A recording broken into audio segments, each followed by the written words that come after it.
Dear students, welcome to session number 21 of Business Statistics 2 BBS 6th Semester University of Mysore. ನಾವು ಈ ಸೆಷನ್ನಲ್ಲಿ ಹೊಸ unit ಅನ್ನು start ಮಾಡುವ. ನಾವು ಹಿಂದಿನ ತರಗತಿಯಲ್ಲಿ ಎರಡನೇ ಯೂನಿಟ್ ಅಂದರೆ ಲೀನಿಯರ್ ಪ್ರೋಗ್ರಾಮಿಂಗ್ ಪ್ರಾಬ್ಲಮ್ಗಳನ್ನ ಸಾಲ್ವ್ ಮಾಡಿದ್ವಿ.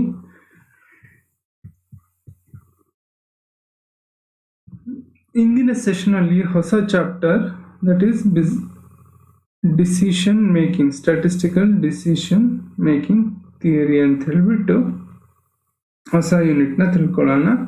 ಅದರಲ್ಲಿ ಪ್ರಥಮವಾಗಿ what is decision making, what are the decision making process ಅಂದ್ರೇನು, ಮತ್ತು what are the components of decision making, ಇದನ್ನು ನಾವು ಇಂದಿನ ತರಗತಿಯಲ್ಲಿ ತಿಳ್ಕೊಳ್ಳೋಣ. ಡಿಸಿಷನ್ ಥಿಯರಿ ಅಥವಾ ಸ್ಟ್ಯಾಟಿಸ್ಟಿಕಲ್ ಡಿಸಿಷನ್ ಥಿಯರಿ ಅಂತಂದ್ರೆ ಏನು ಅಂತ ನಾವು ತಿಳ್ಕೋಬೇಕು ಅಂತಂದ್ರೆ, ನಾವು ಕೆಲವೊಮ್ಮೆ ಬಿಸ್ನೆಸ್ಸಲ್ಲಿ ಏನಾಗ್ತದೆ ಅಂದರೆ ಡಿಸಿಷನ್ ತಗೋಬೇಕಾಗುತ್ತೆ, right? For example, whether to open a new shop or not,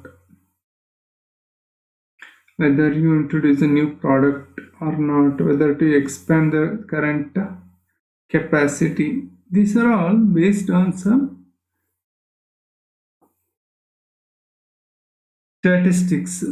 statistical techniques are being used to take a business decision to solve the business problems.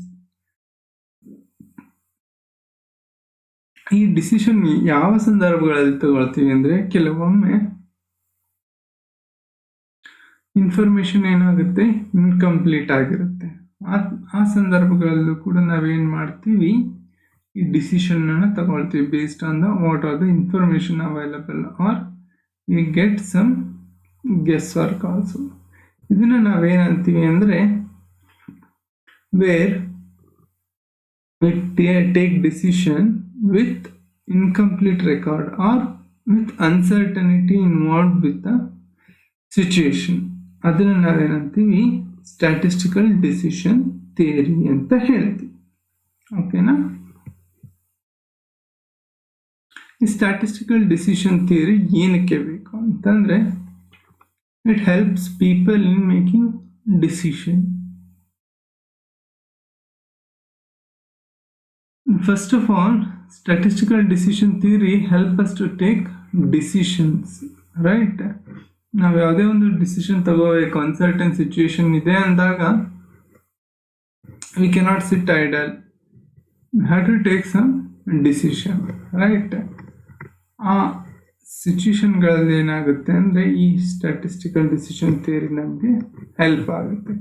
Based on some uncertain events or uncertain information, incomplete information, still we take some decision to achieve our objectives. This is one of the helpful feature of this decision theory. Next, the selection of act from among us the various alternative. ಈ decision ಯಾವ ಸಂದರ್ಭಗಳಲ್ಲಿ ತಗೋಬೇಕಾಗ್ತದೆ ಅಂದರೆ, ನಾವು when there are alternatives are available. As I told earlier, whether we need to expand our business or how much to expand our business, or whether to introduce a new product or not, ಈ ಥರ ಏನಾಗ್ತದೆ ಅಂದರೆ, ನಮಗೆ ಬೇರೆ ಬೇರೆ alternative courses of ಆ್ಯಕ್ಷನ್ಗಳು available ಇರುತ್ತೆ. ಆ ಪ್ರತಿಯೊಂದು ಆಲ್ಟರ್ನೇಟಿವ್ ಕೋರ್ಸಸ್ ಆ್ಯಕ್ಷನ್ಗಳನ್ನ ಏನು ಮಾಡ್ತೀವಿ, ಇವ್ಯಾಲ್ಯೂಯೇಟ್ ಮಾಡ್ತೀವಿ. ಇವ್ಯಾಲ್ಯೂಯೇಟ್ ಮಾಡಿದ ನಂತರ ನಾವೇನು ಮಾಡ್ತೀವಿ, ಅದರ ಒಂದು ಆ್ಯಕ್ಷನನ್ನು ನಾವು ಸೆಲೆಕ್ಟ್ ಮಾಡ್ತೀವಿ. That means here we have to select one act from amongst various alternatives. That's why the statistical decision theory helps in selecting the best alternative available. Next, statistical technique helps to select a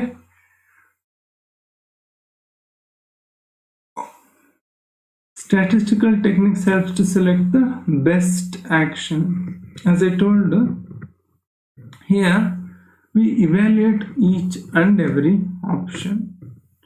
For example, what is the demand for the next week, or what is maybe the demand for the next month, accordingly we do that production or purchases. So statistical techniques helps to select the best action, whether to how much to purchase, how much to keep in stock. All these are based on incomplete information. We do that. Statistical techniques will help to select the best action. Then the last point is optimal choice under condition of uncertainty. When the conditions are uncertain or in such situation you have to take decision under uncertainty without complete information.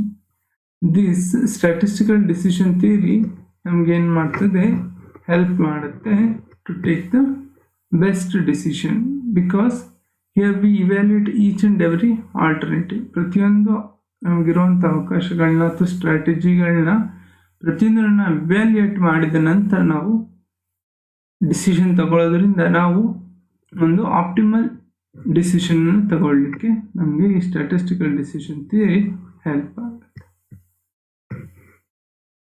Next, process of decision making. ನಾವು decision ಮೇಕಿಂಗ್ನ ಹೇಗೆ ಮಾಡ್ತೀವಿ, which is the first step ಅಂತ ಹೇಳ್ಬಿಟ್ಟು ನಾವು ನೋಡೋದಿದ್ರೆ, ಈ decision ಮೇಕಿಂಗಲ್ಲಿ first ನಾವೇನು ಮಾಡ್ತೀವಿ, identification of various possible outcomes or state of nature or events. ನೋಡಿ, ಫಸ್ಟ್ ಪಾಯಿಂಟ್ ಏನು, identification of various possible outcomes. Right, ಔಟ್ಕಮ್ಸ್ನ ನಾವೇನಂತ ಕರಿತೀವಿ, ಇಲ್ಲಿ ಸ್ಟೇಟ್ ಆಫ್ ನೇಚರ್ ಅಂತಲೂ ಕೂಡ ನಾವು ಕರಿತೀವಿ. What is state of nature ಅಂತ ಹೇಳೋದಿದ್ರೆ, ನಾನು what are the possible situation in the future. For example, ಈಗ ನಮ್ಗೇನಿದೆ, ಕರೋನಾ ಇದೆ. ರೈಟ್, ಈ ಕರೋನಾ ಇರೋದ್ರಿಂದ ಏನಾಗ್ತಾ ಇದೆ, ಈ ಕರೋನಾ ವ್ಯಾಕ್ಸಿನ್ಗೆ ತುಂಬ ಹೈ ಡಿಮ್ಯಾಂಡ್ ಇದೆ. ಓಕೆ, ಬಟ್ ಯಾವುದೇ ಒಂದು ಡ್ರಗ್ ಮ್ಯಾನುಫ್ಯಾಕ್ಚರಿಂಗ್ ಕಂಪ್ನಿ ಎಷ್ಟು ಮ್ಯಾನುಫ್ಯಾಕ್ಚರ್ ಮಾಡಬೇಕು ಅಂತ ಹೇಳೋದಿದ್ರೆ, maybe if it's wants to vaccinate entire India, it may need some 200 crores of vaccine doses. Right, but company ಏನಾಗ್ಬೋದು, ಇಷ್ಟನ್ನ ಮ್ಯಾನುಫ್ಯಾಕ್ಚರ್ ಮಾಡಬೇಕು ಅಂತಂದರೆ it may take lot of time. ಹಾಗೆಯೇ demand ಕೂಡ ಏನಾಗ್ಬೋದು, ಫ್ಯೂಚರಲ್ಲಿ ತುಂಬ ಹೈ ಡಿಮ್ಯಾಂಡ್ ಇರ್ಬೋದು, ಅಥವಾ ಡಿಮ್ಯಾಂಡ್ ಏನಾಗ್ಬೋದು, ಕಡಿಮೆ ಆಗ್ಬೋದು, ಮಾಡ್ರೇಟ್ ಇರ್ಬೋದು, ಅಥವಾ ಡಿಮ್ಯಾಂಡ್ ಏನಾಗ್ಬೋದು, ತುಂಬ ಲೆಸ್ ಆಗ್ಬೋದು. ರೈಟ್, ಇವಾಗೇನೋ ತುಂಬ ಡಿಮ್ಯಾಂಡ್ ತುಂಬ ಇದೆ. ಈ month of May, June, it may continue till this year. But next year ಏನಾಗ್ಬೋದು, ಡಿಮ್ಯಾಂಡ್ ಇದರಷ್ಟೇ ಇದ್ದಿರ್ಬೋದು, ಅಥವಾ ಕಡಿಮೆ ಆಗ್ಬೋದು, ಅಥವಾ ಇನ್ನೂ ಲೋ ಆಗ್ಬೋದು. Right, depending upon the severity of the pandemic. But ಇದ್ರ ಮೇಲೆ ಯಾರಿಗಾದ್ರೂ ಕಂಟ್ರೋಲ್ ಇದೆಯಾ? Whether that drug manufacturing having control over this? No. These are all the possible scenarios, possible state of nature, or this event may happen or may not happen.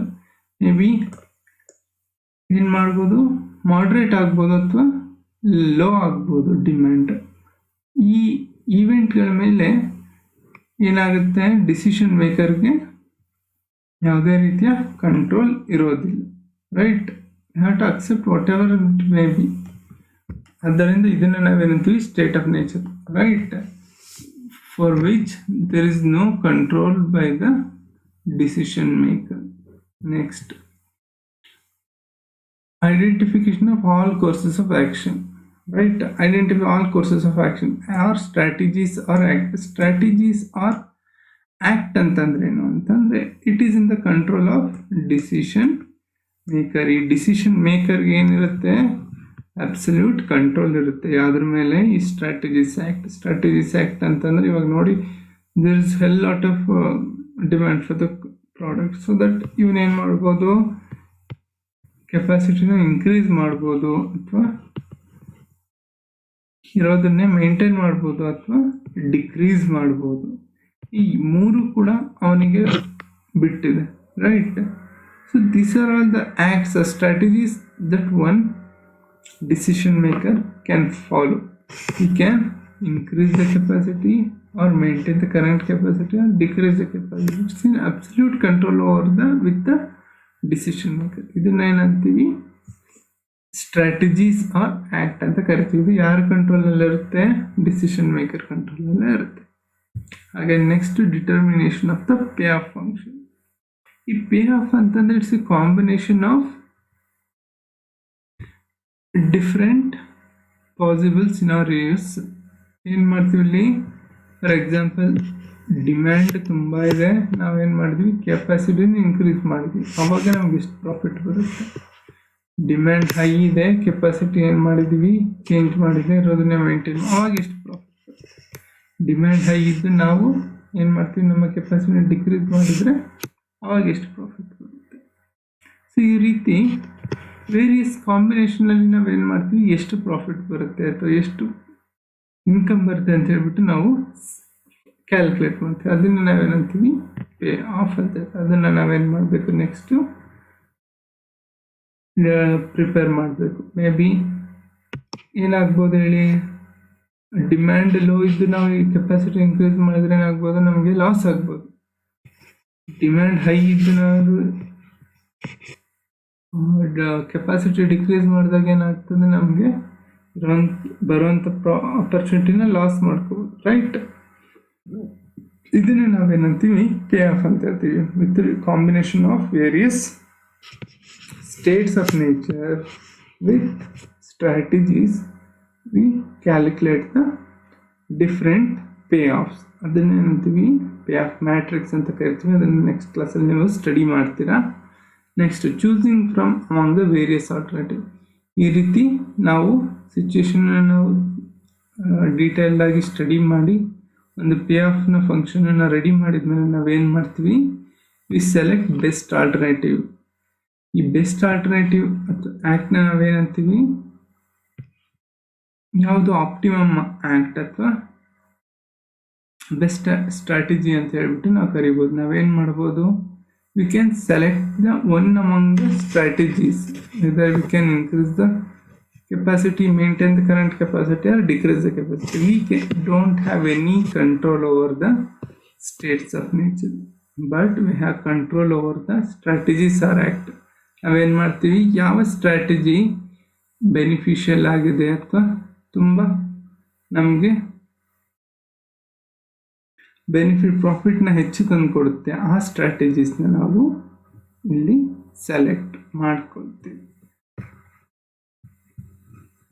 Next, what are the elements of decision making process? ಈ decision making ಪ್ರೋಸೆಸ್ಸಲ್ಲಿ ಯಾವ್ಯಾವುದು elements ಇದೆ ಅಂತ ಹೇಳ್ಬಿಟ್ಟು ನೋಡೋದಿದ್ರೆ, first one ಏನಿದೆ? Decision maker.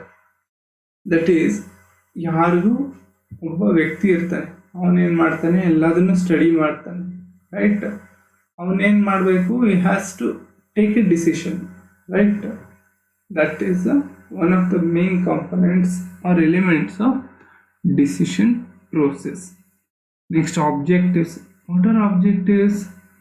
Objective ಅಂತಂದ್ರೆ ಏನಂದ್ರೆ, ಇವಾಗ ಇರೋಂಥ ಸಿಚುವೇಶನ್ ಏನಾಗಿರುತ್ತೆ, that is not optimum, right? ಇವಾಗಿರೋ ಸಿಚುವೇಶನ್ನಲ್ಲಿ ನಮ್ಗೆ ಎಷ್ಟು ಬಿಸ್ನೆಸ್ ಇದೆ, ಎಷ್ಟು ಪ್ರಾಫಿಟ್ ಬರ್ತಾ ಇದೆ, that we cannot call it as objective. Objective ಅಂತಂದರೆ ಇರೋ ಸಿಚುವೇಶನ್ಗಿಂತ ಇಂಪ್ರೂವ್ಡ್ ಇರಬೇಕು, ರೈಟ್? ಈ ವರ್ಷ ನಮಗೆ 100 crore ಪ್ರಾಫಿಟ್ ಬಂದಿದೆ, ನೆಕ್ಸ್ಟ್ ಇಯರು ಏನು ಮಾಡಬೇಕು? ಹೇಗಿದೆ ಸಿಚುವೇಶನ್, ಬಿಸ್ನೆಸ್ ಹೇಗಾಗ್ತದೆ? ನಾವು ಪ್ರಾಫಿಟ್ ಜಾಸ್ತಿ ಆಗೋವಂಥ ಸಿಚುವೇಶನ್ ಇದ್ದರೆ ಏನು ಮಾಡಬೇಕು? ನಮ್ಮ ಕೆಪಾಸಿಟಿನ ಇನ್ಕ್ರೀಸ್ ಮಾಡಿಕೊಂಡು we have to capitalise the situation. But situation is not going to be good ಅನ್ನೋದಿದ್ರೆ ನಾವೇನು ಮಾಡಬೇಕು? ಲಾಸ್ನ ಕಡಿಮೆ ಮಾಡಬೇಕು. So that will be the objective, that increase profit or decrease the losses. ಈ ಆಬ್ಜೆಕ್ಟಿವ್ ಇರೋ ಸಿಚುವೇಶನ್ಗಿಂತ ಸಮ್ವಾಟ್ ಡಿಫ್ರೆಂಟ್ ಇರುತ್ತೆ, ಅದನ್ನು ನಾವು ಆಬ್ಜೆಕ್ಟಿವ್ ಅಂತ ಹೇಳ್ತೀವಿ. Next, system or environment. Here that ಏನು ಮಾಡಬೇಕು? You has to take call based on the system or ಎನ್ವಿರಾನ್ಮೆಂಟಲ್ಲಿ ಏನೇನು ಪ್ರೋಗ್ರೆಸ್ ಆಗ್ತದೆ, ಏನೇನು ಚೇಂಜಸ್ ಆಗ್ತದೆ ಅನ್ನೋದನ್ನು ಗಮನಿಸಿ ಅವನು ಏನು ಮಾಡಬೇಕಾಗುತ್ತೆ? ಡಿಸಿಷನ್ ತಗೋಬೇಕು. Next, Next components, alternative courses of action or acts or strategies. As I told earlier, there should be alternative courses of action available. ನಮಗೆ ಡಿಸಿಷನ್ ತಗೋಬೇಕು ಅಂತಂದರೆ ಯಾವುದನ್ನ ಮಾಡಬೇಕು ಅಂತ ಹೇಳಿಬಿಟ್ಟು ಡಿಸಿಷನ್ ತಗೊಳ್ಳಿಕ್ಕೆ ಆಲ್ಟರ್ನೇಟಿವ್ಸ್ ಇರಬೇಕು. ಓಕೆನಾ? ಫಾರ್ ಎಕ್ಸಾಂಪಲ್ ಹೇಳಿದಾಗೆ ಕೆಪಾಸಿಟಿ ಇನ್ಕ್ರೀಸ್ ಮಾಡಬೇಕು, ಮೇಂಟೈನ್ ಮಾಡಬೇಕು ಅಥವಾ ಡಿಕ್ರೀಸ್ ಮಾಡಬೇಕು. These are all the 3 alternatives available to us. ಆಲ್ಟರ್ನೇಟಿವ್ಸ್ನ ನಾವು ಸ್ಟಡಿ ಮಾಡಿಬಿಟ್ಟು ಯಾವ್ದಾದ್ರು ಒಂದನ್ನು ನಾವು ಸೆಲೆಕ್ಟ್ ಮಾಡಬೇಕು. ನಮಗೆ ಏನು ಆಪ್ಷನ್ನೇ ಇಲ್ಲ ಅಂತಂದರೆ ದಟ್ ಮೀನ್ಸ್ ನಮ್ಮ ಕೆಪಾಸಿಟಿ ಇನ್ಕ್ರೀಸ್ ಮಾಡ್ಕೋಕ್ಕಾಗಲ್ಲ, ಡಿಕ್ರೀಸ್ ಮಾಡಲಿಕ್ಕಾಗಲ್ಲ, ಇರೋದನ್ನಷ್ಟೇ ಮೇಂಟೈನ್ ಮಾಡಲಿಕ್ಕೆ ಆಗುತ್ತೆ ಅನ್ನೋದಿದ್ರೆ there is no alternative choices are available. ಆ ಸಂದರ್ಭಗಳಲ್ಲಿ ಡಿಸಿಷನ್ ತಗೊಳ್ಳಿಕ್ಕೆ ಅವಕಾಶ ಇರೋದಿಲ್ಲ, ಒಂದನ್ನೇ ಮೇಂಟೈನ್ ಮಾಡಬೇಕಾಗುತ್ತೆ. But when we need to take decision means there must be alternative courses of action or must be available. Next, unequal efficiencies of choice. That means ನಾವು ಯಾವುದಾದ್ರೂ ಆ್ಯಕ್ಟ್ನ select ಮಾಡಿದ ನಂತರ ಈ 3 ಆ್ಯಕ್ಟ್ಗಳಿಂದ ನಮಗೆ ಏನು ಮಾಡಬೇಕು, ಬರೋವಂಥ ರಿಸಲ್ಟ್ಸ್ ಅಥವಾ ಪೇ ಆಫ್ ಏನಾಗಿರಬೇಕು, ಈಕ್ವಲ್ ಆಗಿರಬಾರ್ದು. ಈಕ್ವಲ್ ಆಗಿರೋದು ಇಲ್ಲ, ರೈಟ್?